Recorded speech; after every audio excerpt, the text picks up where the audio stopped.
107.8 FM radio जय घोष पर कार्यक्रम विदुषी में आप सबका मैं समरीन हार्दिक स्वागत करती हूं, अभिनंदन करती हूं। आज के इस कार्यक्रम में हम आपकी मुलाकात कराने वाले हैं डॉक्टर सुरभि शुक्ला से, जो कि विद्यांत हिंदू पीजी कॉलेज में हिंदी विभाग में अध्यापिका हैं। साथ ही साथ आप बहुत खूबसूरत लेखन भी करती हैं। आपके लेखन का विषय नारी शक्ति होता है। इसके अलावा अवधी कल्चर को भी आपने अपने लेखन में समेटा है। तो बगैर देर किए आपकी मुलाकात कराते हैं डॉक्टर सुरभि शुक्ला से। बहुत बहुत स्वागत है आपका। नमस्कार सबरीन जी, कैसी हैं आप? मैं बिल्कुल अच्छी हूँ। आप कैसी हैं?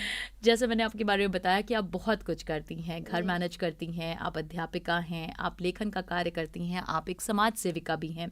तो सबसे पहला सवाल ये उठता है कि ये सारे काम आप इतनी खूबसूरती के साथ, इतने अच्छे मैनेजमेंट के साथ कैसे कर लेती हैं? सबसे बड़ी चीज़ तो देखिए समय का प्रबंधन है सबरीन जी।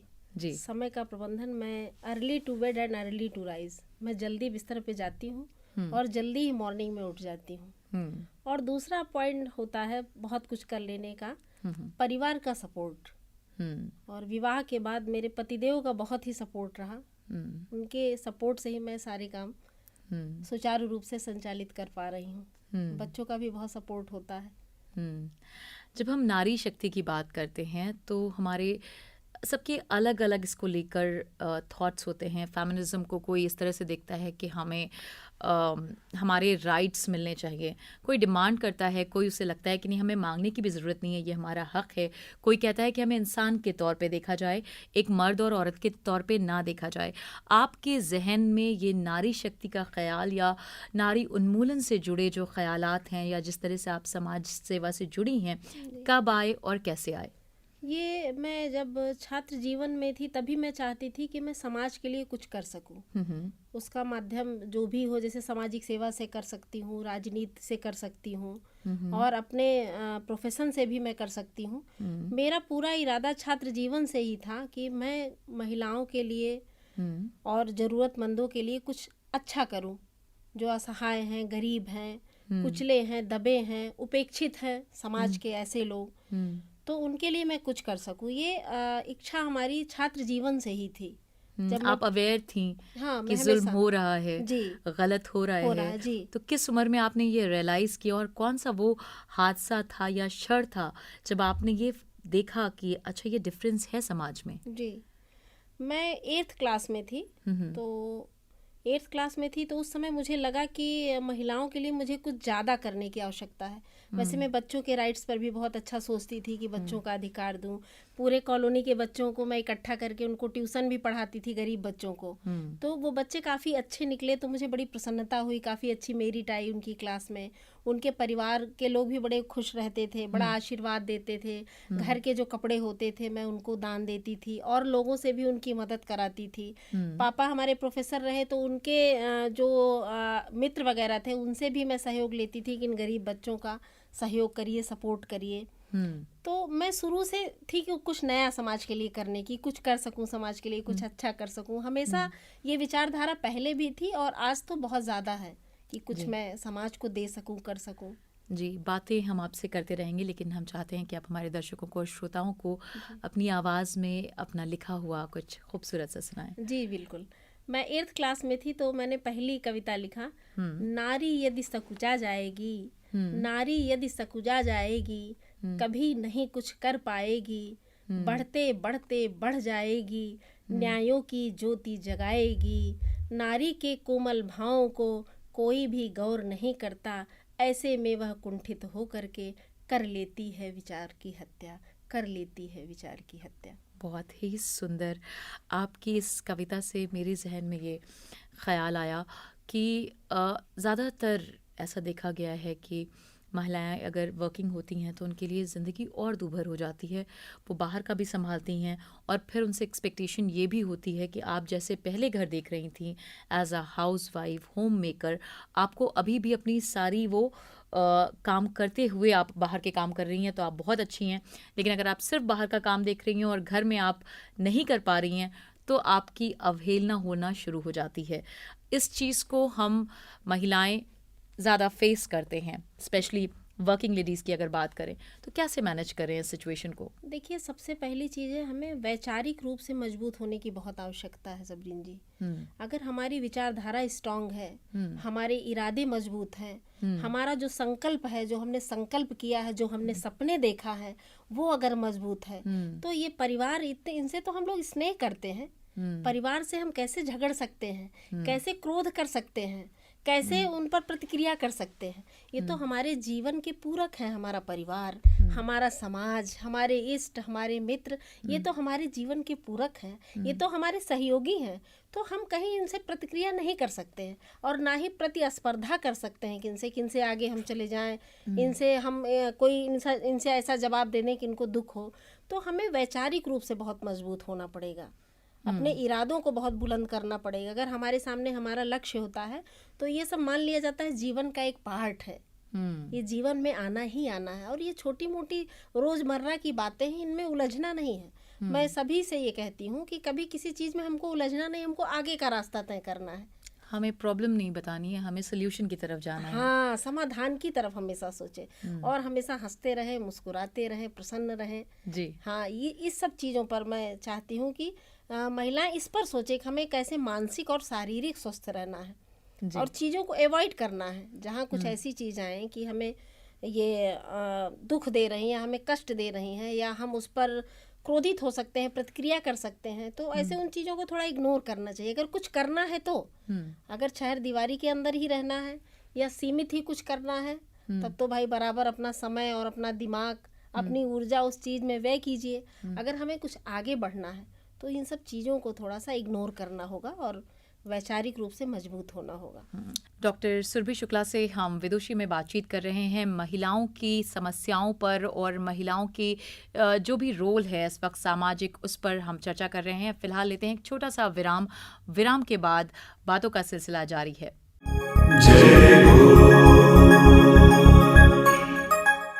दोस्तों, एक बार फिर से बहुत बहुत स्वागत है आपका कार्यक्रम विदुषी में। हमारे साथ मौजूद हैं डॉक्टर सुरभि शुक्ला और बातचीत हो रही है उनसे उन्हीं की ज़िंदगी और उनके ज़िंदगी में किए गए कार्यों पर। डॉक्टर सुरभि शुक्ला, अगर हम बात करें कि आपने महिला सशक्तिकरण पे बहुत लिखा है, आपने सुल्तानपुर में बहुत सारे महाविद्यालय भी खुलवाए हैं जो स्पेशली महिलाओं के लिए थे, तो महिलाओं पर आपने बहुत सारे काम किए हैं, समाज सेविका के तौर पे भी आप जुड़ी हैं। किस तरह की आप मेन प्रॉब्लम्स देखती हैं जो महिलाएं इस समय फेस कर रही हैं? इस समय तो मुझे ये लगता है कि जो स्थितियां पहले थी वो आज स्थितियां बहुत बदली हैं। नारी सशक्त हुई है, बुद्धिमान हुई है, वो अपनी चीज़ों को कैसे हैंडल करना है वो जानती है अच्छे से और आसमान की ऊंचाइयां छू रही है। तो 18वीं शताब्दी की नारी से आज की जो नारी है, अगर हम तुलना करें तो आज बहुत ही ज़्यादा उत्थान किया है, नारी ने बहुत ज़्यादा प्रगति किया है। जी। लेकिन उसकी ज़िंदगी की परेशानियां, चाहे वो ऑफिस हो, चाहे वो घर हो, चाहे वो पब्लिक प्लेस हो, चंद ऐसी प्रॉब्लम हैं जो उसे फेस करनी ही पड़ती हैं। तो ऐसे तो पुरुषों के लिए भी हैं। पुरुष का कहाँ पुरुष है कि जो उनको परेशानियां नहीं है। हाँ। अगर आप यही बात पुरुषों से पूछे तो उनको भी हर जगह परेशानियां मतलब लाइफ है तो परेशानियां छोटी मोटी आएंगी। उनको परेशानी का नाम ना दिया जाए, मेरा अपना मानना है। हाँ। वो लाइफ आप ये कह रही हैं कि नजरिया बदलने की जरूरत है। हाँ, नजरिया बदल आप अपने आप को प्रिपेयर रखिए कि परेशानियां आनी आएगी। हाँ। मैं कहती हूँ कि कमर कस के निकलना हमको। मैं घर में भी सुना दें इस पर आप। मैं हमेशा बच्चों से भी कहती हूँ कि खुद ही को कर बुलंद इतना कि अपनी तकदीर से पहले खुदा बंदे से खुद पूछे बता तेरी रजा क्या है। बहुत खूबसूरत। ये बात तो है कि अगर आप अपने आप को पहले से इस माइंडसेट के साथ तैयार करें कि आप घर से बाहर अगर कदम निकाल रही हैं तो आप लड़खड़ाएंगी भी, आपके रास्ते में पत्थर भी आएंगे, लेकिन आपको पहले से ही माइंडसेट में ये रखना है कि ये सब आएगा और मैं बड़ी आसानी से इन सब से गुजर जाऊंगी। जी सबरीन जी। आपने महिला सशक्तिकरण पे बहुत सारा काम किया है, आगे क्या कुछ आप अपनी लाइफ में करने वाली हैं? महिला सशक्तिकरण के साथ साथ जो इधर हमारी भावनाओं को कुरेद रहा है वो नशे पर मैं बहुत अपना मिशन आगे बढ़ाना चाहती हूँ। नशे पर काम करना चाहती हूँ। नशा मुक्ति कैसे हो समाज से, ये हमारी नई पीढ़ी के लड़के लड़कियाँ नशे की चपेट में आ रहे हैं, इसको देख के मेरा हृदय बहुत द्रवित होता है। तो मैं इसमें अपने जो बौद्धिक वर्ग के लोग हैं उनका भी सपोर्ट लूँगी, जो हमारी सरकार है उनका भी मैं सपोर्ट लूँगी और अपने आप लोग सब मीडिया का भी सपोर्ट लेके मैं चाहती हूँ कि मैं इनके उन्मूलन के लिए कुछ काम कर सकूँ। अगला मिशन हमारा ये है, और साथ में नारी सशक्तिकरण ये तो जुड़ा ही रहेगा। जी। डॉक्टर सुरभि शुक्ला, आपका ताल्लुक सुल्तानपुर से रहा है, आप अयोध्या से हैं और अभी आप लखनऊ में रह रही हैं, यानी कि आपने अर्बन और रूरल दोनों जगह पे महिलाओं की जो दशाएं हैं सामाजिक तौर पर वो देखी हैं। एक महिला जो अर्बन में कमाती है और अपना घर चला रही है, और सेम रूरल एरिया में भी वो बाहर जाती हैं, कमाती हैं और फिर घर चलाती हैं। मूलभूत समस्याएं क्या हैं और क्या डिफरेंस है दोनों की समस्याओं में? देखिए, मैंने देखा है, जो आपने बहुत अच्छा सवाल पूछा जी। ये रूरल और अर्बन का जो अंतर है, मैंने देखा संसाधन बहुत बड़ी चीज होती है। जो हमारी सुविधाएं हैं वो कभी कभी हमको बहुत ज्यादा आगे बढ़ा देती हैं, और जो ग्रामीण महिलाएं हैं उनके पास उतने संसाधन, उतनी सुविधाएं नहीं है। मेहनत तो वो भी बराबर कर रही हैं। पता चला गांव में तुरंत लाइट कट गई, वो मिक्सी चला रही हैं, मशीन में कपड़ा डाल रही हैं, तो हमने देखा लाइट ही चली गई, उनका काम फंसा पड़ा है, आधा दिमाग उनका उसी में लगा है। और शहरों में क्या, शहरों में हमारे पास संसाधन ज़्यादा हैं, तो जब सुविधाएं ज़्यादा होती हैं तो हमारी कार्य क्षमता दुगुणित हो जाती है, 2 गुना उसमें अभिवृद्धि हो जाती है, कार्य क्षमता हमारी बढ़ जाती है। बिल्कुल। तो ये देखा, ग्रामीण महिलाएं हमसे ज़्यादा मेहनत करती हैं, लेकिन रिजल्ट उतना उनका नहीं आता, क्योंकि संसाधन का अभाव है उनके पास।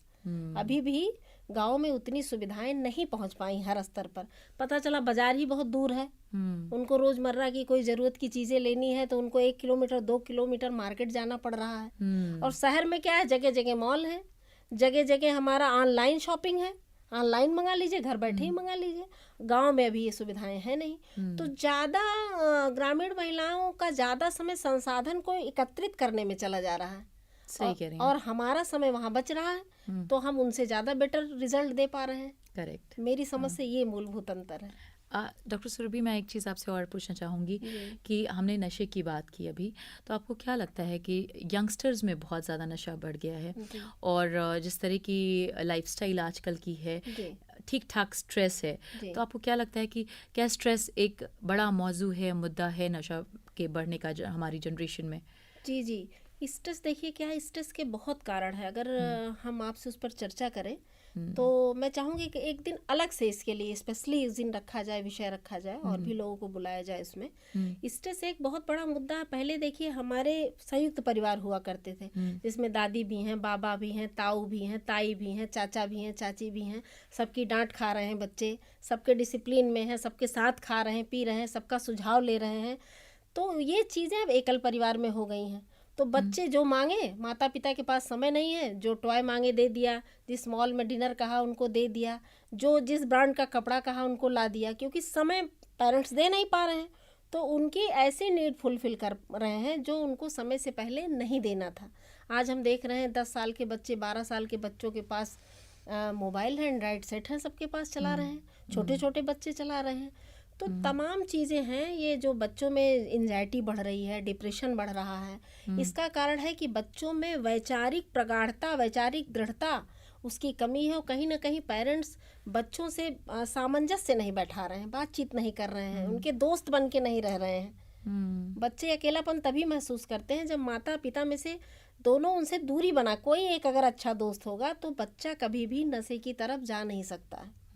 अगर बच्चे को धर्म से जोड़ दीजिए, अध्यात्म से जोड़ दीजिए, तो मेरा मानना है कि कभी भी बच्चा गलत रास्ते पर जाएगा ही नहीं। धर्म, अध्यात्म और परिवार ये बहुत बड़ी चीज़ है एक व्यक्ति को अच्छा नागरिक बनाने के लिए, जैसा मैं मानती हूँ।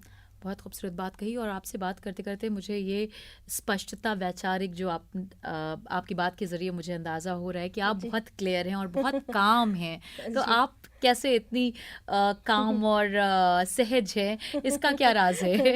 ये तो आपका बड़प्पन है, आप मुझे ऐसा समझ रही हैं जी। बस मैं काम को बहुत स्मूथली लेती हूँ, और हर क्षण को, हर पल को मैं एंजॉय करती हूँ, और पल में मैं जीना चाहती हूँ, क्षण में जीना चाहती हूँ। कल का बहुत ज़्यादा नहीं सोचती हूँ, जितना सोचना है कल के लिए बस उतना ही सोचती हूँ। बहुत ज़्यादा वैचारिक, बहुत ज़्यादा उलझन में नहीं रहती मैं।